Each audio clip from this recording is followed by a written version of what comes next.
Hello and welcome to Hans Niemann's Perfect Game, and we have a Roy Lopez where white develops their knight and bishop and immediately asks black a question. What are you going to do with your knight? And black responds by asking the bishop, what are you going to do? Are you going to take us or are you going to jump back? And in this case, white jumps back. Now white is played by Jesus and black is by Hans Niemann, but I think it is Hans Niemann who has the miraculous game. Now after we develop, black is happy to white is happy to castle, because this is not really a hanging pawn.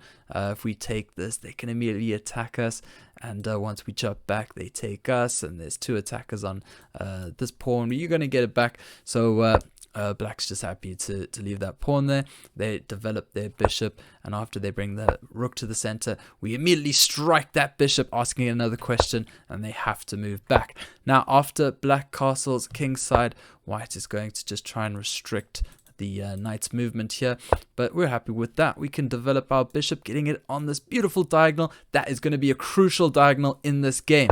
Now white defends his pawn, gets a nice little pawn chain going over here, and we immediately strike in the center.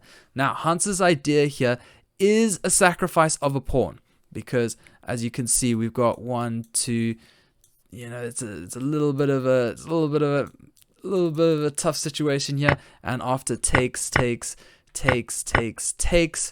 we have sacrificed one pawn, but we have a tempo on the rook, so the rook has to move. Where do they move? Well, they're supposed to move all the way back. That's sort of the safest place for them, but they leave their rook in the middle.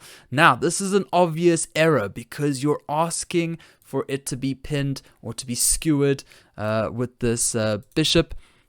And it's just not a really good move, because Hans Niemann has a very sneaky idea next. Pause here to see if you can find it.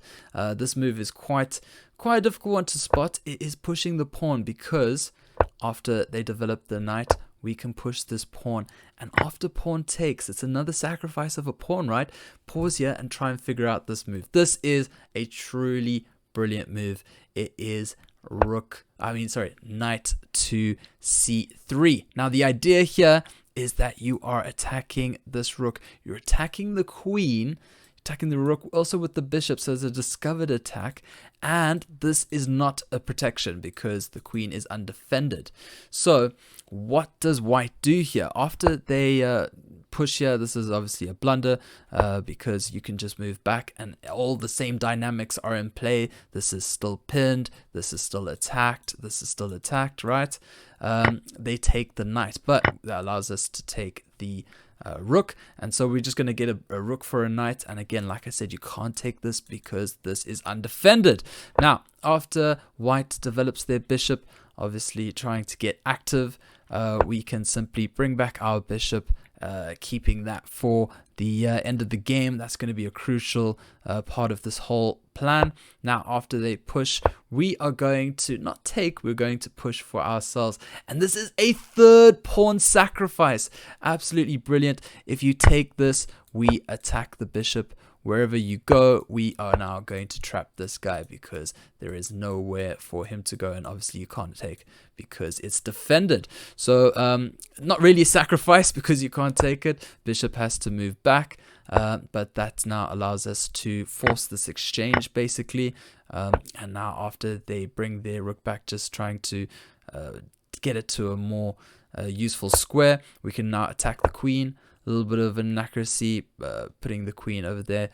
Rather keep it closer to your king, I guess, in this case. We bring our other rook to the open file.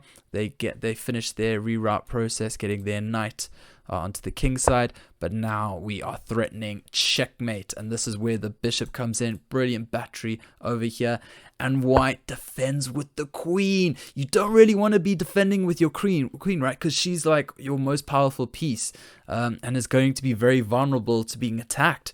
And that's exactly what happens. After we push the pawn, they push their pawn, takes, bishop moves, and now we attack their undefended bishop, right?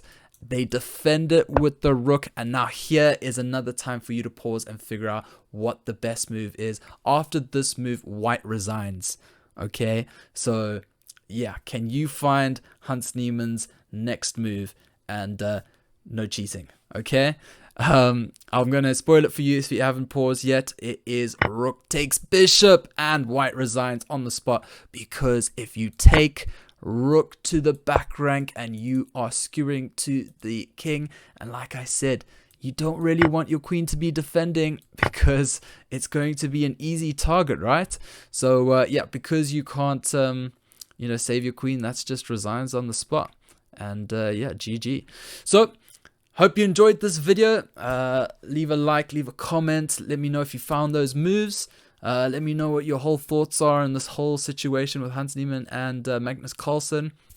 And if you're not subscribing yet, subscribe to the channel. We are back up and running. I'm going to be producing more videos for you to enjoy. And yeah, if you're on TikTok, follow me at We Love Levy.